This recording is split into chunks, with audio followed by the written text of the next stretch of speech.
Draymond Green bumilib sa connection ni Shams kasi nalaman ng NBA Insider ang sekreto sanang hangout nila ni LeBron. Sa podcast ni Dre umamin siya na ni-recruit niya si LBJ na sumanib sa Golden State Warriors. Tinawag nga niya na kumbaga hindi basta-basta ang pag-recruit na ginawa niya para mapapayag ang all-time leading scorer na sumanib sa Dubs. Sa tono ni Green at base sa kanyang sinabi ay hindi makakatanggi si LeBron sa sinabi niya, hindi natin alam kung ano ang sinabi ni Dre na pag-recruit kay The King James.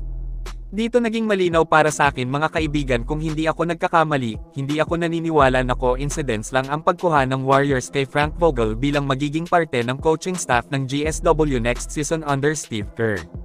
Nakaplano po ito na sa mga hindi pa nakakaalam si Vogel po ang coach ni LeBron noon head coach ng Lakers kung saan sila nag-champion taong 2020 season NBA bubble.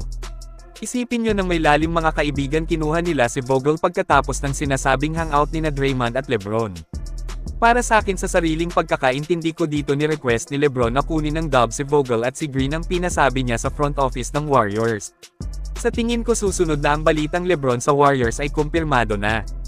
Kung saan kumakalat na ang fake news na ito ngayon matapos makuha ng GSW si Vogel. Pwede ring kunin pa si Anthony Davis pero mukhang malabo makuha si AD kasi ayon sa nagkalat na mga report ay hindi papakawala ng Wizards si Davis. Ngayon pa lang ay dapat na maghanda na ang lahat ng team sa liga sa magiging duo ni na Steph at LeBron sa Golden State paniguradong nakakatakot ang lakas nito kapag healthy. Napaka-exciting makita na magkakampi sina Steph at LBJ sa Warriors, ito nga rin talaga ang nire-request ng maraming fans na mangyari mga kaibigan. Papaldo rin panigurado ang liga dito.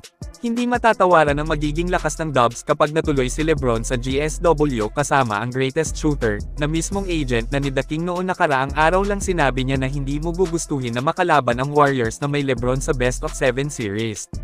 Kasi matik iba talaga ang magiging lakas ng samahan nila sa playoffs. Subukan nyo pong maglaro sa Not Go, hindi ito isang sugal hindi mo kailangang maglabas ng kahit isang sentimo na puhunan para kumita mga kaibigan. Magsipag lang sa paglalaro gawin ang daily task na hinihingi ay kikita ka kahit nasa bahay lang. Ang maganda sa Not Go ay mabilis ang pag-withdraw hindi kagaya sa ibang laro. I-click lang ang link na nakapin sa comment section. Maraming salamat po.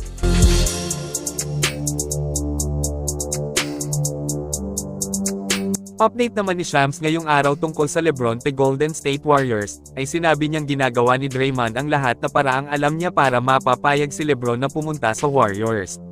Siyempre magiging daan dyan ang kanilang pagiging matalik na magkaibigan on and off court. I haven't heard any chatter or talk about him joining LeBron anywhere. I think they're really close friends and I'm sure Draymond is doing everything he can to recruit LeBron James to the Warriors. I think that is 100% what is going on here.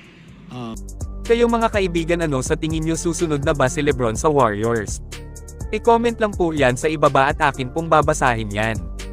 Bago tayo magtapos ay sipatin muna natin kung gaano pa rin katinak maglaro si LBJ kahit may edad na, talagang kalabaw lang ang tumatanda para kay LeBron.